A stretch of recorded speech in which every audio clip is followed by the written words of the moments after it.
প্রিয় সাংবাদিক ভাইরা, আপনারা জানেন যে স্বাস্থ্য খাতের এই যে আমাদের দাবি দেওয়াগুলো, এগুলো আসলে আজকের এই দাবি দেওয়া নয়।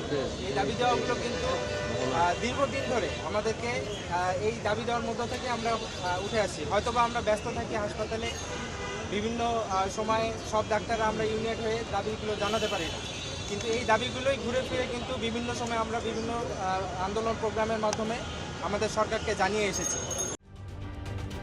ঢালাইয়ে দৃঢ়তা, নির্মাণে নিশ্চয়তা, প্রিমিয়ার সিমেন্ট, ঢালাইয়ের রাজা।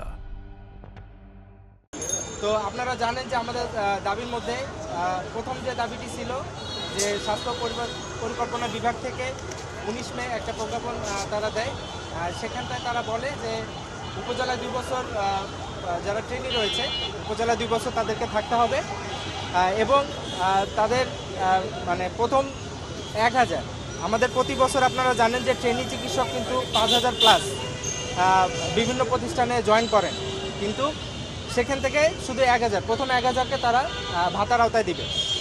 এবং আপনারা এটাও জানেন যে আমরা মেডিকেল কোর্স আমাদের 6 বছর এবং এই পোস্ট গ্রাজুয়েশনের ট্রেনিংয়ে আমাদের কিন্তু ঢুকতে আরও 2 বছর প্রিপারেশন নিতে হয়। তো একটা ছেলে বা একটা পরিবার যখন 32 বছরে দাঁড়ায় বা 30-31 বছরে দাঁড়ায়, সেক্ষেত্রে তার ইনকাম সোর্স কী হবে? আমরা কি সারা জীবন বিনা পয়সায় খেটে যাব কিনা? তো সেই দিক থেকে আমরা জোরালো প্রতিবাদ জানাই এবং তারা এটাকে উইথড্র করে। পরবর্তীতে আমরা আরেকটা নির্দেশনা দেখলাম যে ঠিক আছে 1000-এর জায়গায় তাহলে 2000 করি। তো সেটা 5000, বাকি 3000 তাহলে কি হবে? তাদের কি পরিবার নেই? তাদের সংসার নেই? তাদের বৃদ্ধ বাবা মা নেই? তাহলে এই জিনিসটা তাদের এত আমাদেরকে বোঝানোর প্রয়োজনীয়তা কি যদি তারা নিজেই না বুঝে? আরেকটা বিষয় হলো যে উপজেলা লেভেলে আমাদের কোনো প্রফেসর বা আমাদের ট্রেনিংয়ের যে কার্যক্রম সেটা কিন্তু সেখানে সুসংগঠিত নয়। কিন্তু অথচ আমরা যদি সেখানে যাই, বরঞ্চ এটা আমাদের পোস্ট গ্রাজুয়েশন ট্রেনিংয়ের মান আমরা মনে করি কমায় দিবে।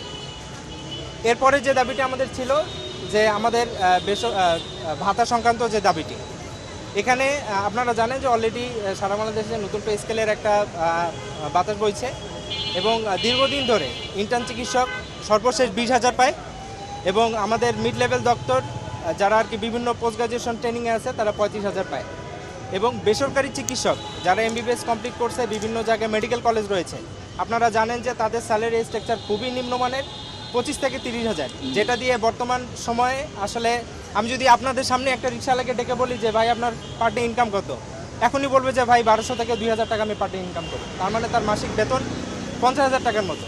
সেক্ষেত্রে এত ভাইটাল একটা স্বাস্থ্য খাতের আমরা যে রত্ন, আমরা যারা ডাক্তাররা আছি তারা কিন্তু মাত্র 35,000 এবং ওই যে বেসরকারি চিকিৎসকদের ক্ষেত্রে বেতন কাঠামো যেহেতু নাই, তাদের 25 থেকে 30,000-এর মধ্যেই তারা এই বেতন কাঠামোটা রান করছে। তো সেই জায়গায় আমাদের স্ট্রং দাবি যে আমাদের এই বৈষম্যটা নিরসনে ইন্টার্ন চিকিৎসক যারা রয়েছে তাদের সর্বসাকুল্যে 30,000 এবং যারা আমাদের ট্রেনি রয়েছে বিভিন্ন বেসরকারি প্রতিষ্ঠানে এবং সরকারি প্রতিষ্ঠানে তাদের বেতন 50,000 টাকা করতে হবে এবং আমাদের ডাক্তার সোসাইটির বিভিন্ন প্রাইভেট হসপিটালগুলোতে তাদের নির্দিষ্ট বেতন কাঠামো নবম গ্রেডের সাথে সামঞ্জস্য রেখে এটা সরকারকে বাস্তবায়ন করতে হবে।